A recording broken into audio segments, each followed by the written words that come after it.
No, Donna, I'm gonna have to pull you a little harder than that. And I'm with love and compassion because it's not. This is very typical. This whole situation, all my, you know, travels, whatever.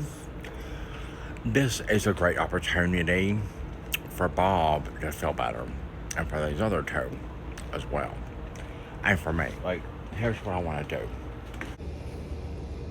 Hi, if you're watching for the first time, welcome to Country Stars channel. And I know this video is going to be maybe a little hard to follow, but it is reality. And this is a very good companion piece to the one I did yesterday, or uploaded yesterday. It's called America the Beautiful. It's all for you. In that video, I am speaking about the belief in dreams at the beautiful Pacific Ocean. It is so different than this video here. This video here is more the day-to-day reality, and I'm back in Denver. I have relocated. I flew on an airplane from San Francisco to Denver. It was a process of a homeward bound grant, something that I had tried to get for weeks. When I actually got word that it was going to happen, I had 7 minutes notice at the homeless shelter. It's been approved. Uber's on the way. Get your shit and go. Okay. There's also a video that is going to be up, hopefully, of my whole experience that day and how do you actually process and survive and live. And then when you get to Denver, you're getting there at 1 o'clock in the morning with no power almost at all on your phone. You have no money. You have no resources. You never knew until 7 minutes before you've been on this go, get up in the skies. But there was no Wi-Fi. How do you actually plan? And this video is going to be a harder one to watch than the one I did yesterday. But they are a good 1 and 2 piece together to watch back to back. They are. They're going to be. I believe in that. And I wanted to just tell you or show you, so what did I do? I had to survive somewhere, and I did land in probably the best place I could. There are problems here, and I do want to just go ahead and show you the specific problems that are here. I'm second in line for housing. I left Denver, and I went to San Francisco because I had a paycheck, but I did not have anywhere to stay, and I felt like all the good had been done in Denver, and then staying in Denver was going to be harmful because I was mad at somebody, the person named Josh Eves, who costed me the job at 7-Eleven. Okay? Many people, I think, probably remember when I was working at 7-Eleven, there was a period of a few months. I was so close to defeating homelessness. I left because Josh Eves would not allow me to stay when he said I could stay. He broke his commitments, and the reason he broke his commitments, I need the job to defeat homelessness. He has a home. He quit his job. He is probably never going to go back to work. He's sleeping with a married man, and he's also sleeping with other people. You have to just understand the dynamic. How is it all possible for me to work at 7-Eleven? By staying with Josh Eves on the nights that he allowed me to, and he would change his mind. So I left Denver, going to San Francisco, hoping to start over. Hoping things would be better there. And in some ways, they kind of were. In some ways, they weren't. A social birth and a social birth certificate were robbed the 11th time. License was technically lost in an Uber, leaving Josh Eves' place for him being that way, and me carrying everything that I owned. You just have to understand. You can't imagine. A lot of people have this, can't imagine, don't know what they would do if it was me, also won't help, and then can't bear to watch the videos, or like the whole, what I am doing, I'm aware. I can see I'm at the finish line. I came back from San Francisco to Denver. The reason that happened was because I'm second on the list for housing. I talked to the specialist today, and she said, yes, you are actually going to be the next person called. However, you just need to understand, I will have to still survive every single second somehow. Just because I'm closer on the list does not eliminate all of the threats of being homeless. At this time in my, now having crossed the nation 6 times without a home, being homeless for, I think, 675, 76 days or something like that, over a year. I want this video to be the best it can. So this segment right here, you just have to understand, you're seeing what you're seeing. You're not seeing like all the other edits, other things, and there's nothing else I can be doing. I just landed on the ground 48 hours ago. I can't obtain work. I don't have no way to travel. I have no money. I have no bus, like the bus fare, don't have it. $5 on the scooter overrun means I can't use the scooter. It's 102 degrees. I need to go replace a social security card again. But I've got to get to the social security card office. How do you do that? How do you do it? I'm showing you the complexities of how challenging everything is. And I want to show you a little bit about the people and the home or the location that I'm at right now. And I want to show you the situation with my stepsister Brooke, who's no longer part of my family because that marriage is over when my mom got divorced again. But I want to show you and illustrate through the way I know that my dad would say this and feel it, even if it wasn't really specifically my mom's new husband's daughter, he would still feel this way about anybody. And I want you to understand what happened in that situation and how it actually is very relevant to the situation I'm in now. That is the best way that I know how to describe this video and everything you're about to see. What's really happened here, like I said, over the years, over like 25, 30 years, you look in that one video I just sent you.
Like, how many TVs and how many microwaves can you count in that front porch area and the living room?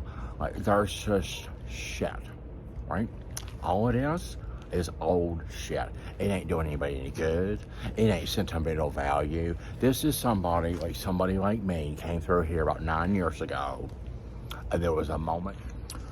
What Bob really needs, frankly, I need help. I need somebody like Gordon Ramsay, that bar and rescue show, did it, and so did Ty on Extreme Home Makeover. We need like that kind of intervention. We need like the moving truck or the dumpster to show up, and we need like 30 people in one day to like, we don't even have a dog. See the thing for the dog? There ain't even a dog here. There probably hasn't been a dog here in 10 years. But yeah, because Bob remembers whoever it was had that dog when they came here. Him and Michael Fitzgerald, he had a dog that like he was taken over and he was homeless and it died. But it's probably just like Bob is so emotionally, if I let go of this thing right here, then it's letting go of the person. So he won't do it, even though he doesn't even have a bedroom of himself in his own home. That sounded like the whole me going to throw my cigarette butts out the road, which was Bob's solution. But I can't even do that because if I get past that gate over there, there's no getting back in. But that's how unfunctional this entire home has been. This home, one house over, it sold on for like $800,000.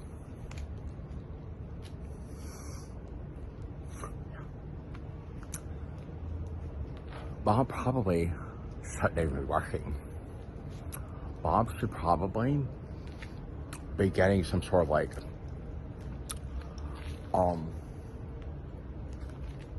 see, like right there, that's like a patio for James.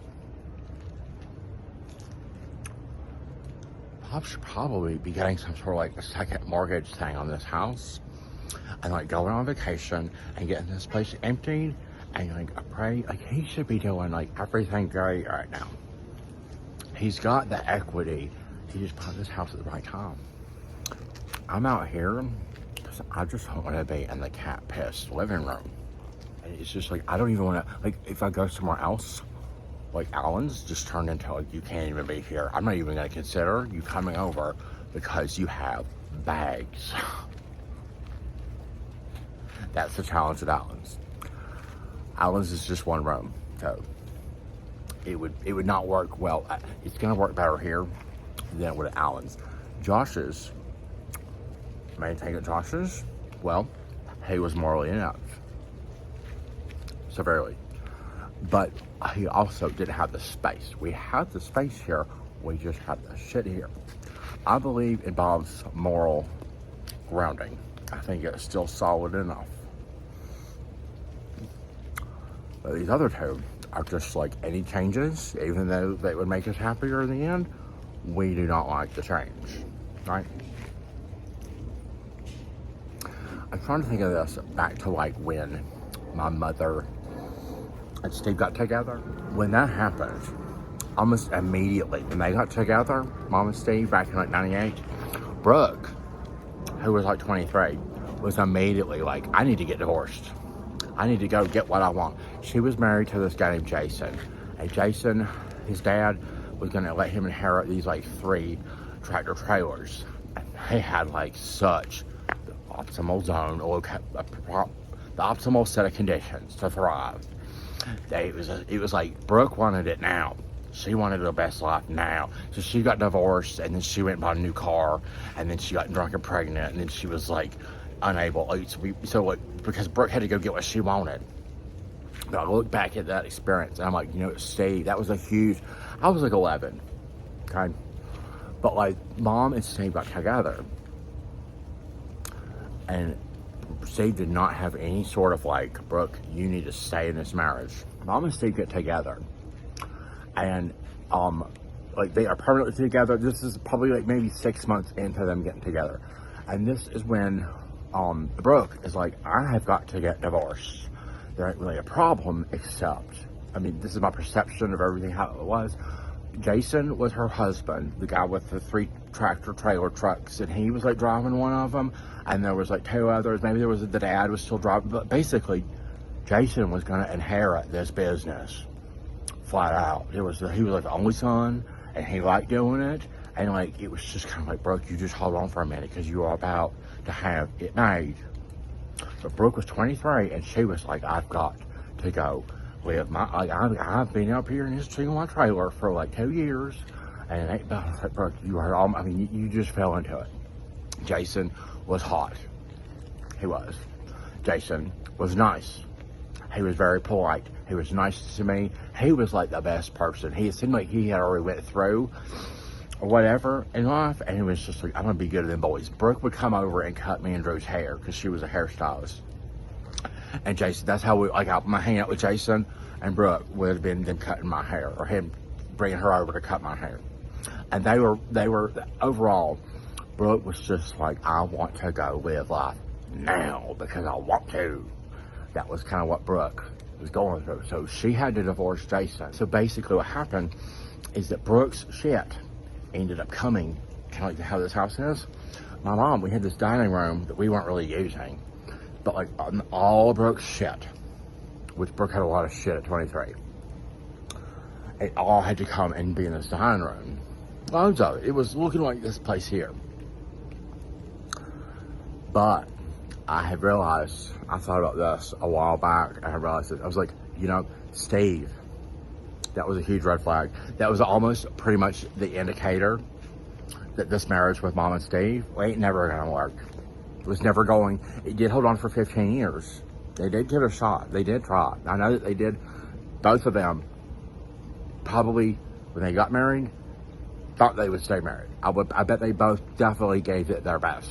But I can almost tell you for sure that when Brooke got with Jason, or when Mom and Steve got together, and then Brooke was like, I gotta get divorced, and I'm gonna have to keep my shit at Rita's, I can almost tell you that Steve had no, he probably was that way because he had just divorced and he had already been divorced 3 other times before that. So I mean, so Steve probably had no sort of ammo or legitimacy with Brooke to be like, Brooke, don't you get divorced? Because she could just turn around and say, you done it 4 times, Daddy. You know what I mean? Are you seeing this? So, like, Steve probably knew, Brooke, you should just stay in that marriage. But he was not going to have the ability to tell Brooke that. It was more comfortable for Steve to be the solution provider when Brooke couldn't pay her fucking bills or take care of herself. And do you see how here in 2024, because of all them things that happened back then, this is where we are today. And like, you have to understand and realize, when you're like, tell me when you figure out where you're going to go next. I've already solved this problem over 500 times. So I do want to say this. Very important. I'm kind of like looping from the time I was 11 years old to right now in a way. When Brooke had to get divorced, she didn't have to. She wanted to. She wanted to break her vows to God. She's gonna live forever. She's gonna answer to God on that. Okay? People take a wedding vow as something. I'm 37 years old. There's only one man I've ever wanted to marry. And I told you in this film, I'd tell that other man, I tell the man of my dreams, if you're still getting mail up there, then you ain't being true. And I'm going to tell him, because he needs to know. What's right never changes. And I would have married the man of my dreams. I won't go into it. But, Brooke, when she had to get divorced, or she did, she had to go live wild and crazy. It was a few years of her living wild and crazy, but it ended up, around 2001, she was drunk and pregnant.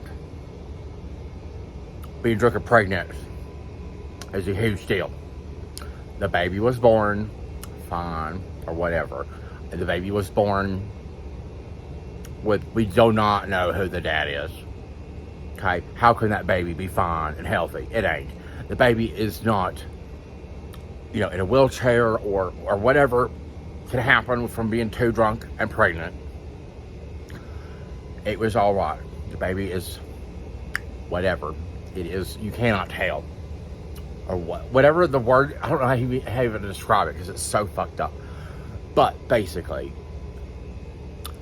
what I'm trying to tell you is that during the years that Brooke was wild and crazy, and she probably still is, but like during the time that my stepdad Steve was married to my mother, Brooke was enabled to go be wild and crazy. She left a secure marriage where things were likely to prosper, and I'm not aware of any, like at any time, like in 2014 or 15, there were no revelations of like, Jason was an awful person and here's why I divorced him. Like, none of that ever came out.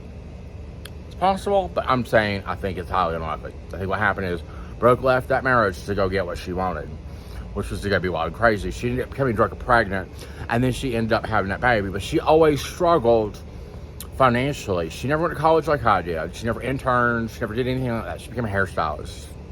And hairstylist is a great profession. But being wild and crazy is not a good way to live your life.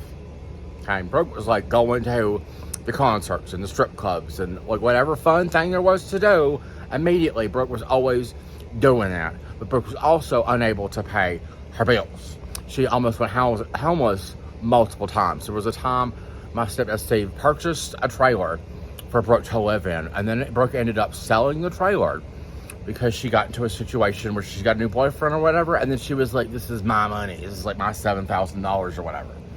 Hey, like Brooke constantly has been doing that. You have to understand there was a price to be paid for that. And like a direct price would have been, let's talk about in 2011. Mom and Steve are still together. I am going number one in the country, and I'm working late one night when my license plate gets stolen on my car outside my office. Now, I was still on my parents' insurance policy, and I believe Brooke was at the same time also. My mother is in like in Jamaica on vacation, and I found out to get my license plate replaced on my vehicle that I needed to have paid insurance. Well, if you are like 22 years old, most people in America, there's a lot of them out there who are still on their parents' insurance. This is not like a Nathan-specific thing. This happens all the time. My parents, Mariah and Steve, remember I have like a lot of parents. Steve's no longer at all a parent. My dad's a missing child molester. Getting divorced, one thing leads to another. For Brooke, it was getting drunk and pregnant.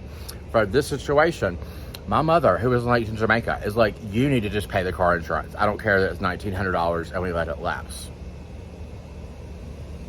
I had already paid all the car insurance for everyone in high school once before. This was my mom being like, I don't give a shit. Okay? So what happened instead, I had to purchase, it was easier for me to acquire. I had already had, this was the same vehicle I had had, the first vehicle I ever had. From 16 and now I'm like 22. It's still a vehicle that I had intentions and wanting to replace, but didn't want to replace it immediately right then and there. I was wanting to not even have the license plate stolen, or that Mom and Steve, if they needed me to like help pay the car insurance, they could have mentioned that, but they never did. What was going on was Brooke was continuing to pillage the family coffers by way of Steve always jumping in and making sure his daughter was okay. So that when it came down to like my license plate, which was something I could not control, it being stolen, I was actually working late because I was number one in the country. You understand, like, follow the moral where things were and how things happen. So I ended up acquiring, I got a CarMax and I purchased another vehicle. And I did that because instead of paying $1,900, it was going to be better off for me financially, and I already wanted to replace the vehicle. Didn't want to do it right then, but I was able to like circumvent paying everybody's car insurance just to get my license plate back when I was already going to be replacing the vehicle anyway. Okay? About 30 days later is when I get laid off from Elon University, a board member there, a 10-year boomer named Dr. Carol Smith. I would have put this in here because I know people are like, wait, you went number one in the country. What did you go number one for? And why did you get laid off? I know that those questions are coming up, so let me answer them. I was number one in the country for Twitter and YouTube in the physical activity space related to K-12 education, childhood obesity, physical education, and fitness for K-12 age children. This is when the Let's Move Michelle Obama campaign was going, and this is when childhood obesity and Twitter were both really big, major deals. I had things like CNN Health, Ricky Lake, the talk show host, really cares about childhood obesity, the President's Council on Fitness, Sport, and Nutrition, and things that were very huge at the time, and still are, but the things that were, Twitter was new and everything, but I was able to achieve more followers than the national affiliate and 47 other state associations. The national affiliate actually had 3 staff people working on this, and they eventually asked me to come present in Washington, D.C., and I did. It was significant in ways I cannot explain, and it should have led to something better. Like I should have never been laid off. Why did I get laid off? Because The organization I work for had a $4 million grant. It had never got something like that before. My boss, Dr. Ron Morrow, who hired me only because I was hot, somebody that was husky all his whole life, and I think still is, and somebody that was in his 50s and dating a guy named Brian Ammons. Well, they were in a very serious long-term relationship, and it had been like 20 years. Brian was in his late 30s, but they had met when Ron Morrow was a diving coach at Davidson University, and Brian Ammons was a student. He was a college student, and he was in his late 30s as they were breaking up. And here, me and another young gay man working at the organization, doing really great things, but only hired because we were young gay men, apparently hot. Someone that had inherited millions of dollars and also the job that he had. His dad was the executive director, and then when his dad died, he became executive director and had millions of dollars. But Ron did believe and acquired this grant program, for this $4 million grant, when Ron's personal life blew up, and he was already on thin ice with the board of this organization. The board of this organization, it was a professional organization for health and PE teachers, association management. We did things for like athletic directors, dance teachers, but basically your educators in motion in a K-12 environment would have been a member in North Carolina of this organization. They were used to, it had been around for 82 years, they were used to doing things like the convention and CEUs, a newsletter, a journal, but they really weren't in the whole, let's be number one in the country and solve childhood obesity overnight. It was kind of like, Ron really wanted to do that, but when he left, it caused a vacuum, and it caused this new group of people to do whatever they wanted, to do something new. They wanted to return back to what they had before. So they had organizational restructuring, and my position was eliminated because in their minds, it was not going to accomplish their goals, even though I was very, very successful. And Ron believed in it, but no one else did. Does that make sense? That is exactly what happened. And yeah, the person who decided to let me go was from the same university I graduated from, the same one I went to my third week homeless. I was ejected from campus because my father was a January 6th. But that had happened in my personal life, and then it was like 2 weeks later, I was sending a cover letter to Duke University, receiving a reply from the same day on Duke University, interviewing at Duke University, wanting to go to the second interview at Duke University like they wanted me to for the position there, but I could not. I was forced to go into another work opportunity that did not pay as much. It was actually an $8,000 pay cut from the one I was number one in the country with. It was a nonprofit, going to a financial services firm. If we go back to like 2011, that's a really good indicator, kind of like this indicator with Brooke in 98. It's like, do you see the situation I'm in now today? But like, I still became that WVU project director, award for excellence laid off award for excellence laid off the same month. And then I also became promoted in 366 days, and then I did continue to work 16 more jobs after that. So you tell me how this is my fault. I want you to know all that information is very important to me that it's on YouTube. It is. But I'm very proud to be at this moment and be doing this video. And I know someone out there is like, I can't believe you have a video of where you're staying now and it looks like that, and would that person be mad? Well, you know, life is about risks, and they are someone that cares about me. Bob and I care about each other. I think that some play showing that can lead to something good. I do believe that. Or it just means I have to move on like I'm going to anyway. But I want to say this in closing of this video. No, this video is one I am very happy to be doing.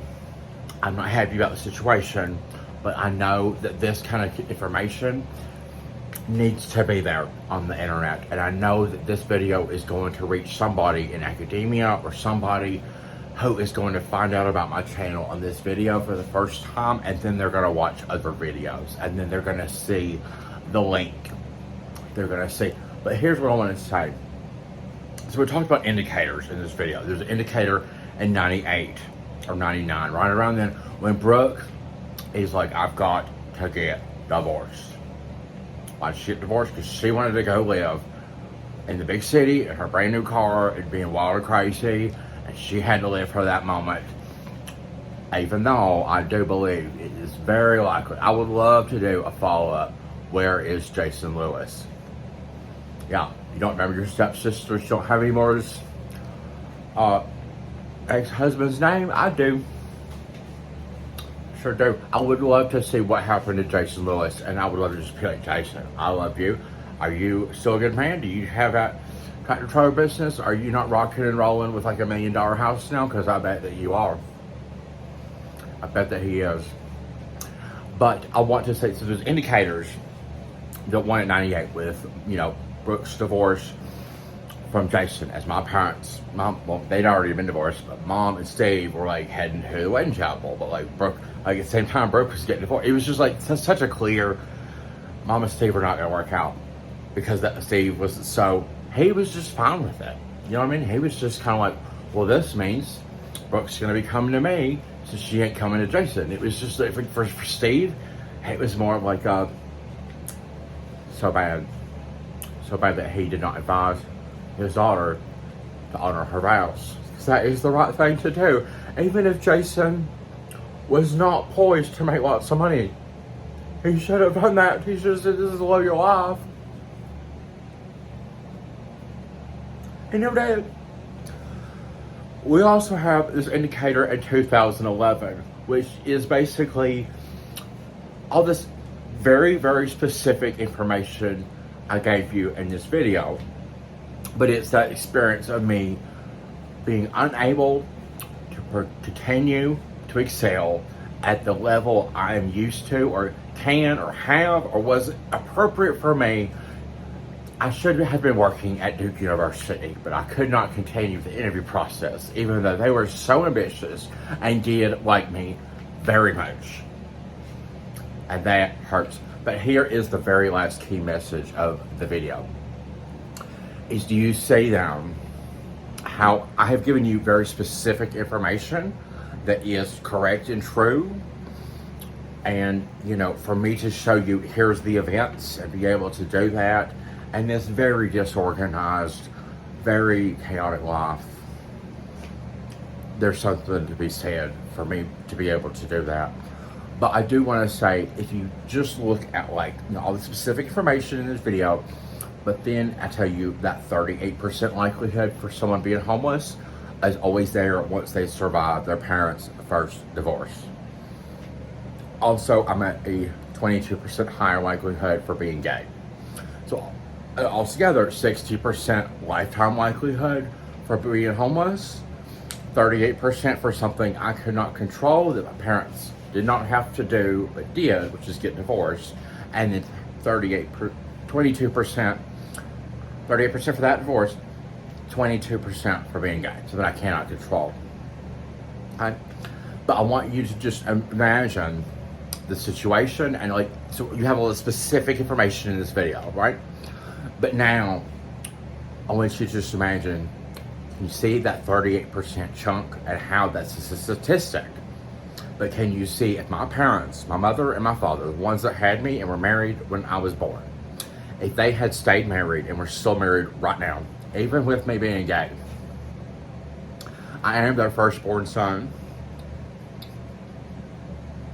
Do you see how that measure of being a firstborn son erodes as you get married again and get divorced and get married again and get divorced? And for my dad, you had 3 heart attacks, and then you have a quadruple open heart bypass, and now you're sleeping with a 7-year-old boy. But I'm still the firstborn son, and I still said I don't stand for that shit, what my dad's doing, for 2 seconds. Okay? But do you see how the family is 100% unable to save itself, save the engine, save me? I am the firstborn son. This is a big deal in every family. My family is unable to do anything, even if they wanted to. And I think my brother kind of does now, but like, he is unable to do a thing. Do you see? Have I painted the picture for you well enough? I hope that I have. If my parents had just stayed married, that foundation and that wrong, and even if it was not a happy marriage, even if, like, you know, let's say that in 98, instead of getting divorced, they were just unhappy since 98. Okay? My mother's siblings would have still known my dad's siblings. Nobody does anymore. Okay? The whole bedrock, the whole, you know, Tom and Rita joining forces, and we've got 4 siblings each. That whole infrastructure has completely crumbled. So that's what you see when you see Country Star. And I'm not the only one. I'm just the first one to show it to you like this. And then you find a way to just hold on. If you're married to the winter mouse,